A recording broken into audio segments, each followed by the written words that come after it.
जयपुर में ADCP waste Rajesh Kumar Gupta के निर्देश पर पुलिस ने नकबजनों के खिलाफ बड़ी कार्रवाई करते हुए 2 शातिर आरोपियों को गिरफ्तार किया है। कालवाड़ थाना पुलिस ने रात्रि में बंद मकानों में जेवरात चोरी करने वाले विशाल शर्मा और यश खंडेलवाल को धर दबोचा। पुलिस के अनुसार आरोपियों से चोरी करने में इस्तेमाल किए जाने वाले औजार, वारदात में प्रयुक्त बाइक बरामद की गई है। इसके साथ ही चोरी किए गए आभूषण पुलिस ने जब्त कर लिए हैं। ये कार्रवाई कालवाड़ थाने में तैनात कांस्टेबल गोपाल की सतर्कता से संभव हो सकी। पूछताछ में आरोपियों ने कालवाड़ थाना क्षेत्र में 3 और करणी बिहार क्षेत्र में 1 चोरी की वारदात करना स्वीकार किया। फिलहाल पुलिस दोनों आरोपियों से अन्य वारदातों को लेकर गहन पूछताछ कर रही है और आगे की जांच जारी है।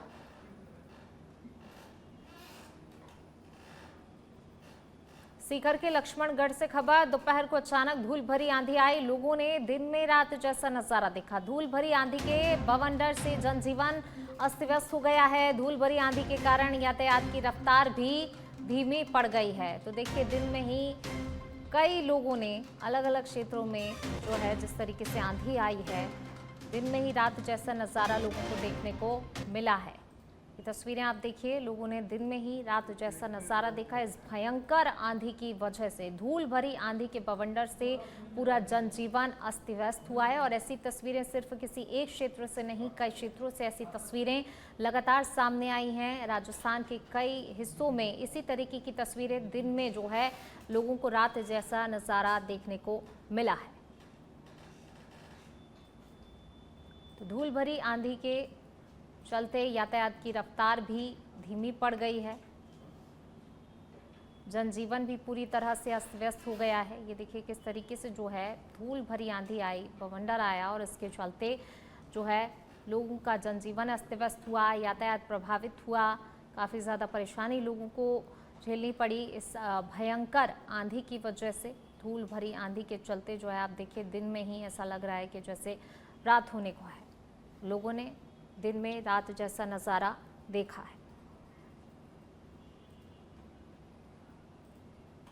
बालोतरा का मुख्य रोडवेज बस स्टैंड इन दिनों अव्यवस्थाओं, अतिक्रमण, मूलभूत सुविधाओं की कमी से जूझ रहा है, जिससे कि यात्रियों को भारी परेशानी का सामना करना पड़ रहा है। आरोप है परिसर में प्राइवेट बस संचालकों ने कई जगहों पर कब्जा कर रखा है, जिससे रोडवेज बसों के संचालन में बाधा उत्पन्न हो रही है। यातायात व्यवस्था प्रभावित हो रही है। यात्रियों के अनुसार सवारियों को लेकर प्राइवेट बस संचालकों और रोडवेज कर्मियों के बीच कई बार विवाद की स्थिति बन जाती है। इसके अलावा बस स्टैंड पर सफाई व्यवस्था, पेयजल, शौचालय जैसी सुविधाएं बेहद खराब स्थिति में है। यात्रियों ने प्रशासन से अतिक्रमण हटाने, व्यवस्था सुधारने और आवश्यक सुविधाएं उपलब्ध कराने की मांग की है।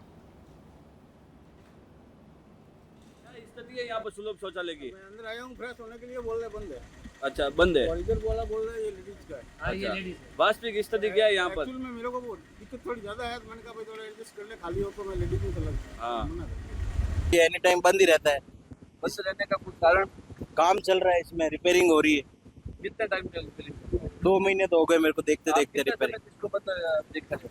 मेरे को तो यार 6 महीने हो गए टैक्सी चलाते चलाते। तो यात्री वगैरह जो आते हैं उनको कितनी परेशानी? यात्री परेशान होते हैं यहाँ पे। और वो है जो वो लेडीज के लिए बनाया हुआ है, उसमें जेंट्स अलाउड नहीं है। सब बाहर खुले में शौच करते हैं। ये इधर नीम के नीचे ही करते हैं, पेड़ के पीछे ही। कोई साइड में यहाँ कर रहा है दीवारों पे। कॉम्प्लेक्स की सुविधा नहीं है यहाँ पे। बालोतरा का रोडवेज बस स्टैंड जो कि सरकारी जो व्यवस्था है, सरकारी सुविधाएं हैं, उनकी पोल खोल रहा है। आपने तस्वीरों में देखा होगा कि बस स्टैंड के अंदर बना जो एक विश्राम जो स्थान है, उसके अंदर गंदगी का आलम। उसके अलावा जो आप बाहर की तस्वीरें भी देख रहे होंगे कि वहाँ भी गंदगी के ढेर लगे हुए हैं। साफ सफाई के नाम पर यहाँ पर शून्य है। और यहाँ पर नगर परिषद कई तरह के दावे करती है कि हमने वो सुविधाएं दे दी, वो हमने व्यवस्थाओं को हमने किया। साफ सफाई के नाम पर बड़े बड़े दावे करती है सरकार। उन्हें बजट स्वीकृत करती है कि यहाँ पर आपने व्यवस्थाएं की, उसके लिए आपको बजट दिया जाता है। लेकिन उसके अलावा जो धरातल की स्थिति है वो कुछ और ही बयां कर रही है। इसके अतिरिक्त यहाँ पर पानी की जो व्यवस्था है, जो पानी के लिए लोग यहाँ पर आसपास भटकते हैं, शौचालय के लिए यहाँ पर जगह नहीं है।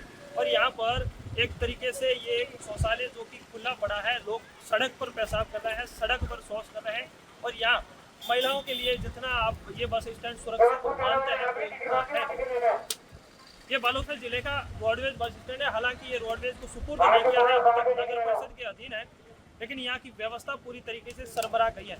यहाँ पर कुछ लोग हैं, हम इनसे बातचीत करेंगे कि वाकई में क्या स्थिति है। क्या नाम है आपका? मेरा नाम अर्षित वाल्मीकि है और मैं यहाँ बस स्टैंड पे टैक्सी चलाता हूँ। यहाँ व्यवस्था बहुत ख़राब है, चाहे कॉम्प्लेक्स की व्यवस्था हो चाहे पानी की व्यवस्था हो, बहुत ख़राब व्यवस्था है, कोई एक्शन नहीं ले रहा है। क्या वो बंद पड़ी? कितने समय से ये ऐसी हालात में है जो बस साल भर तो हो गया मुझे यहाँ पे देखते देखते, 1 साल से मैं यहाँ टैक्सी चला रहा हूँ। ये प्याऊ भी बंद पड़ी है और कॉम्प्लेक्स भी बंद रहता है। जो नया कॉम्प्लेक्स बनाया है ये लेडीज़ के लिए है। और प्राइवेट बस वालों की भी मनमानी है। हमारा टैक्सी स्टैंड वहाँ पे है, प्राइवेट बसें वहाँ खड़ी है, उनको साइड लेने को बोलते तो ये गाड़ी साइड नहीं। तो यात्री आते हैं उनको शौच के लिए या फिर पेशाब करना, कहाँ जाना है? ये लोग खुले में करते हैं। पानी पानी की कोई व्यवस्था है ही नहीं है। पानी की कोई फिर व्यवस्था पानी नहीं। पीने कहाँ जाएंगे? पीने के लिए हमारे टैक्सी वालों की तरफ से ये कैंपर लगाए हुए हैं, जो भी आते हैं यात्रीगण सब यहीं से पानी। आप क्या कहना चाहोगे इसको लेकर? बिजन ले ले। यहाँ पर बस कितने समय से है? मेरे को हो गया 3-4 साल हो गए। आप क्या काम करते हैं? मैं टैक्सी चलाता हूँ। अच्छा, टैक्सी चलाते हो। इसी हालात में 4 साल से आपने कभी कोई सुविधा के नाम पर किसी को पूछा कि सुविधा ऐसी क्यों दे रहे हो आप? मैं किसको पूछूं? मैं तो नॉर्मल हूँ इंसान। आप पानी कहाँ पीते हो? पानी तो मैं कैंपर लगाते हैं टैक्सी वाले। अच्छा, आप खुद लेके आते हो? यहाँ पर कोई सुविधा नहीं है। और पेशाब के लिए जो यात्री आते हैं पेशाब के लिए खुले जाते हैं, लेडीज वगैरह खड़ी रहती है सब सामने। देखो ये वो देखो सामने ऐसे जा रहे हैं सब जगह। हाँ, आप बताओ क्या नाम है? बालूतरा मेन स्टैंड है। यहाँ से लगभग दूर की 100 बसें जाती हैं और यहाँ से जालोर से भी जाना था तो टैक्सी लेके सत्रह मोड़ जाना चाहते हैं बसें। यहाँ इनका ऑर्डर हो रखा लेकिन यहाँ नहीं आती है। 17 से मुखी वहाँ से वापस रिटर्न चली जाती है, बस स्टैंड पर नहीं आती है। और यहाँ ऑनलाइन की खिड़की की सर बालूतरा में बहुत बड़ी व्यवस्था सुविधा नहीं है सर। यहाँ तो या तो टिकट मिलती है ऑनलाइन के लिए। अगर आपको शाम को निकलना है जयपुर के लिए सर, यहाँ ऑनलाइन टिकट की खिड़की नहीं है। जबकि बसपुरा में खिड़की ऑनलाइन है, बालूतरा में क्यों नहीं? बालूतरा जिला लेवल है, बालूतरा 1 नंबर का जिला है। उसके बाद भी यहाँ ऑनलाइन की खिड़की व्यवस्था नहीं है। इनको सब दे रखा है, खिड़की है वगैरह सब बनी हुई है। फिर इनको यहाँ स्टार्ट करने में क्या ऐतराज? ये किसकी कमी है? ये सर प्रशासन की कमी है। कलेक्टर साहब को इनको देखते हैं या तो एक बार प्रशासन देखो। इसकी स्थिति मैं बात कर रही है बालोतरा, सिरोही, आबू रोड, जालोर, अहमदाबाद, सिरोही के लिए सब बसें वहाँ से 17 संचालित होती है। वहाँ से रोज की 60-70 बसें निकलती है। लेकिन बस स्टैंड केंद्रीय बस की किस नाम मात्र का केंद्रीय बस स्टैंड है, बाकी कोई केंद्रीय बस स्टैंड का यहाँ कोई बस नहीं है। देख पा रहे होंगे कि यात्री के साथ साथ यहाँ का जो बस स्टैंड का मैनेजमेंट है, जो बस पूरा यहाँ पर व्यवस्था है वो पूरी तरीके से गैर साबित है। यहाँ पर रोडवेज बस स्टैंड है और एक तरीके से गंदगी से लेकर यहाँ पर अव्यवस्थाओं से सरबराता जा रहा है। विरमदेव सच में धड़क। और पंचायत समिति की चरली ग्राम पंचायत द्वारा अतिक्रमण हटाने के लिए नोटिस जारी किए जाने के बाद मामला गर्मा गया। नोटिस मिलने पर एक अतिक्रमणी ने वीडियो जारी कर पंचायत प्रशासन पर घर तोड़ने की तैयारी का आरोप लगाया है। वहीं इस मुद्दे को लेकर देवासी समाज के लोगों ने पंचायत प्रशासन और उपखंड अधिकारी को ज्ञापन सौंपकर अपनी बात रखी। ग्राम पंचायत प्रशासक ने बताया कि ग्रामीणों की शिकायतों के आधार पर नियमानुसार नोटिस जारी किए गए हैं और जिला प्रशासन के सहयोग से कानूनी प्रक्रिया के तहत जल्द ही अतिक्रमण हटाने की कार्रवाई की जाएगी। ये ग्राम पंचायत चरली का मामला है। राणाराम पेका जी करके देवासी हैं। उनका घर का निर्माण तो बहुत पहले हो चुका है, जो अपनी जगह सही है, लेकिन उनसे 20 फीट की दूरी पे वो दीवार का निर्माण कर रहे हैं जहाँ पहले एक कच्ची बाड़ थी। जब वो निर्माण हो रहा था वो सरकारी भूमि पे हो रहा था। लोगों ने आके हमको इत्तला करी तो ग्राम पंचायत का प्रशासन वहाँ गया, उसको कार्य को रुकवाया। रुकवाने के बाद उनको मेजरमेंट करके दिया कि आपको दीवार यहाँ निकालनी है। तब उन्होंने हाँ में हाँ भरी और मौका फर्द भी तैयार करी, उसमें उनके भी साइन हैं। लेकिन उसके बाद में रात को ये गलत निर्माण करते हैं और उसी से रिगार्डिंग ये पूरा मामला है। फिर हमने कार्य रुकवाने के लिए उनको नोटिस जारी किया और अब उसको अतिक्रमण को हटाने की हमारी कोशिश चल रही है। उनको नोटिस दे दिए गए हैं और प्रशासन के सहयोग से हम इस अतिक्रमण को हटा दें। फतेहपुर शेखावाटी सहित सीकर चूरू जिलों में शनिवार दोपहर रेगिस्तानी क्षेत्र में उठे भीषण रेत के बवंडर और धूल भरी आंधी ने जनजीवन अस्त व्यस्त कर दिया। तेज हवाओं के साथ उठे धूल के गुबार से दिन में ही अंधेरा छा गया। कई स्थानों पर दृश्यता लगभग शून्य हो गई। फतेहपुर, रामगढ़, शेखावाटी सहित आसपास के क्षेत्रों में हर तरफ धूल का साम्राज्य फैल गया, जिससे कि लोग घरों में दुबकने को मजबूर हो गए। मौसम विभाग के अनुसार ये रेगिस्तानी इलाकों में गर्मी के दौरान सामान्य प्राकृतिक प्रक्रिया है, जिसमें तेज हवाएं ढीली रेत और धूल को उठाकर बवंडर का रूप दे देती हैं, जो कई किलोमीटर तक प्रभाव डालती है।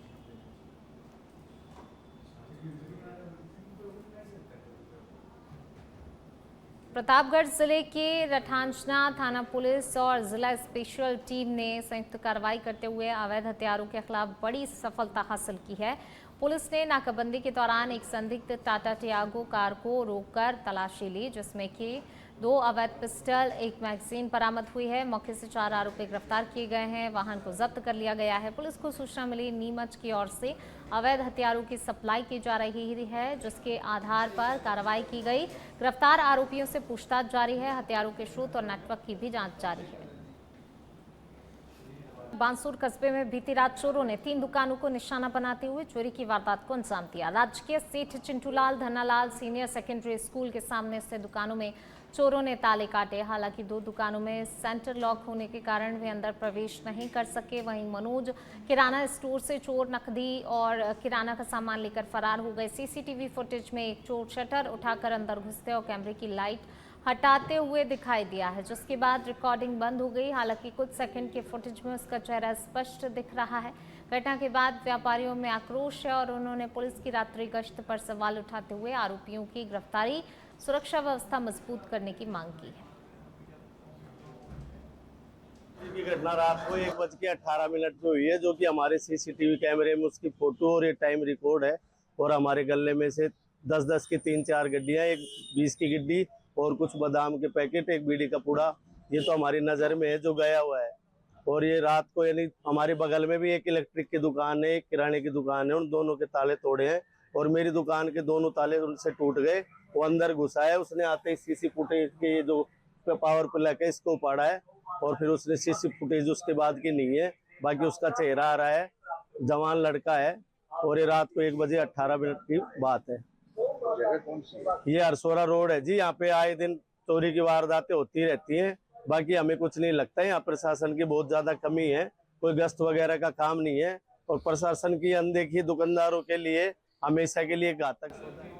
फलौदी शहर में एक निजी अस्पताल में बच्चेदानी के ऑपरेशन के बाद एक महिला की मौत का मामला सामने आया। तनाव फैल गया है। जानकारी के अनुसार कानसरिया गांव निवासी सीमा का ट्रेयस के अस्पताल में ऑपरेशन किया गया था, जिसके दौरान अत्यधिक रक्तस्राव होने पर हालत बिगड़ गई और उसे जोधपुर रेफर किया गया, लेकिन रास्ते में उसकी मौत हो गई। परिजनों ने अस्पताल प्रशासन, चिकित्सकों पर लापरवाही का आरोप लगाते हुए अस्पताल के बाहर शव रखकर धरना प्रदर्शन किया। दोषियों के खिलाफ सख्त कार्रवाई की मांग की। घटना की सूचना पर फलौदी पुलिस मौके पर पहुंची। स्थिति को नियंत्रित करते हुए परिजनों से समझाइश की। प्रशासन मामले की जांच में जुटा हुआ है। 4 बच्चों की मां कल स्वस्थ यहाँ अस्पताल में दिखाने के लिए आई थी, तो डॉक्टर ने कहा बच्चेदानी में आपकी कोई समस्या है, तो यहाँ से वापस प्यूर चली गई। वो कोई प्रोग्राम था घर में। प्यूर में आने के बाद डॉक्टर ने 4 बजे का टाइम दिया कि भाई 4 बजे आप लोग आओ और आपका ऑपरेशन होगा। तो उन्होंने कहा हम परिवार वालों को बुलाया। उन्होंने आनंद फानंद में 5:55 या 50 मिनट पर डॉक्टर साहब ने ओटी में उसको ले लिया। कुछ पैसे भी इन्होंने से ले लिए और ओटी में लेने के बाद 4.5 घंटे तक उन्होंने ओटी में रखा। 9:30 बजे के बाद में उनको कहा कि इनकी तबीयत थोड़ी खराब हो गई है, आप जोधपुर ले जाओ। तो ना तो इनको कोई रेफर कार्ड दिया, ना यहाँ से कोई तरह का स्टाफ साथ में भेजा और पीड़ित परिवार यह संबंध अस्पताल का तो उन्होंने पता दिया। उस अस्पताल में जाने के बाद में महिला की मौत हो। वापस यहाँ लाके बॉडी रखी हुई है। झुंझुनू जिले में शनिवार दोपहर बाद अचानक मौसम का मिजाज बदल गया, जहां तेज धूल भरी आंधी और घने बादलों के कारण कई इलाकों में अंधेरे जैसा माहौल बन गया। तेज हवाओं से जनजीवन प्रभावित हुआ और लोगों को आवागमन में दिक्कतों का सामना करना पड़ा। हालांकि इस बदलाव से भीषण गर्मी और उमस से राहत मिली, लेकिन सामान्य जीवन अस्त व्यस्त हो गया। मौसम विभाग द्वारा जारी ऑरेंज अलर्ट के अनुसार जिले में 60 से 70 किलोमीटर प्रति घंटे की रफ्तार से तेज हवाएं, मेघ गर्जन, वज्रपात की चेतावनी दी गई थी, जबकि आगामी 2 जून तक येलो अलर्ट जारी रहेगा। प्रशासन ने लोगों से सतर्क रहने और सुरक्षित स्थानों पर रहने की अपील की है।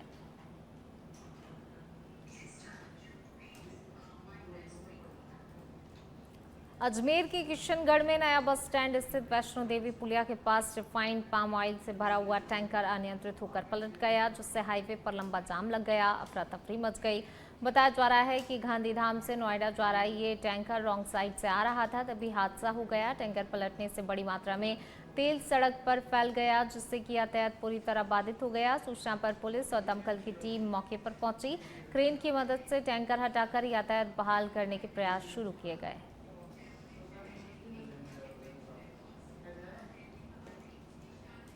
सरदार शहर पुलिस ने मेगा हाईवे स्थित होटल डायमंड पर छापा मारकर अनैतिक गतिविधियों का भंडाफोड़ किया है। पुलिस ने सूचना के आधार पर कार्रवाई करते हुए होटल से 2 पुरुषों सहित 5 महिलाओं को गिरफ्तार किया। आरोप है कि होटल संचालक ग्राहकों से कमीशन लेकर बाहर से महिलाओं को बुलाकर वेश्यावृत्ति का संचालन कर रहा था। दबिश के दौरान पुलिस ने नकदी, मोबाइल, आपत्तिजनक सामग्री और रजिस्टर भी जब्त किए हैं। सभी आरोपियों के खिलाफ पीटा एक्ट और बीएनएस की धाराओं में मामला दर्ज कर जांच शुरू की गई है। पुलिस ने क्षेत्र के होटल संचालकों को चेतावनी भी दी है।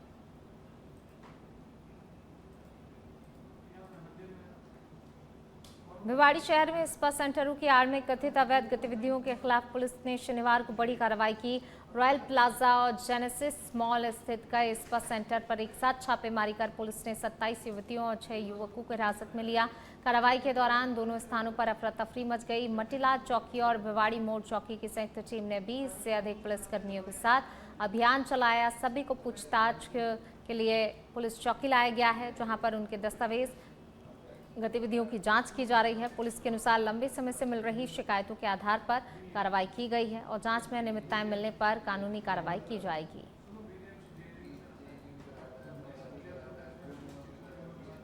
अबूरोड शहर के 5 बंगले क्षेत्र में सफाई कार्य के दौरान एक पुराने सूखे कुएं में मादा कोबरा सांप और उसके अंडे मिलने से हड़कंप मच गया। झाड़ियों से ढके कुएं की सफाई के दौरान करीब 30 फीट गहराई में कोबरा और लगभग 17 अंडे दिखाई दिए। सूचना पर रेस्क्यूल्स टीम के चिंटू यादव अपनी टीम के साथ मौके पर पहुंचे। रोप हार्नेस की मदद से सुरक्षित रेस्क्यू कर सांप और अंडों को बाहर निकाला। लंबे समय से कुएं में फंसे होने के कारण कोबरा कमजोर हालत में था। बाद में उसे वन विभाग के सहयोग से सुरक्षित जंगल में छोड़ दिया गया, जबकि अंडों को सुरक्षित स्थान पर रखा गया है।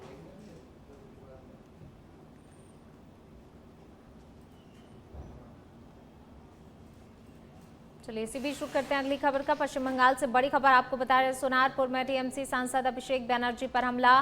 सुरक्षा कर्मियों ने मुस्तैदी दिखाते हुए अभिषेक बनर्जी को सुरक्षित निकाला है। सुरक्षा के मद्देनजर सांसद को हेलमेट पहनाया गया। सुरक्षा कर्मियों ने सुरक्षा घेरे में लेकर मौके से बाहर निकाला है। मौके पर मौजूद भाजपा कार्यकर्ताओं ने नारेबाजी की है। अभिषेक बनर्जी के पहुंचते ही चोर चोर की नारेबाजी की गई। घटना के बाद क्षेत्र में राजनीतिक तनाव बढ़ गया है। सुरक्षा एजेंसियां लगातार स्थिति पर नजर बनाए हुए हैं। तो बड़ी खबर आपको बता रहे हैं, अभिषेक बनर्जी पर हमला किया गया और देखिए उन्हें सुरक्षित निकाला गया है। नारेबाजी वहां पर की जा रही है, चोर चोर की नारेबाजी की गई है। हेलमेट पहनाकर सुरक्षित जो है उन्हें निकालते हुए सुरक्षाकर्मी ले गए हैं। सुरक्षा के मद्देनजर सांसद को हेलमेट भी पहना दिया गया है। सोनारपुर से खबर, टीएमसी सांसद अभिषेक बनर्जी पर हमला किया गया।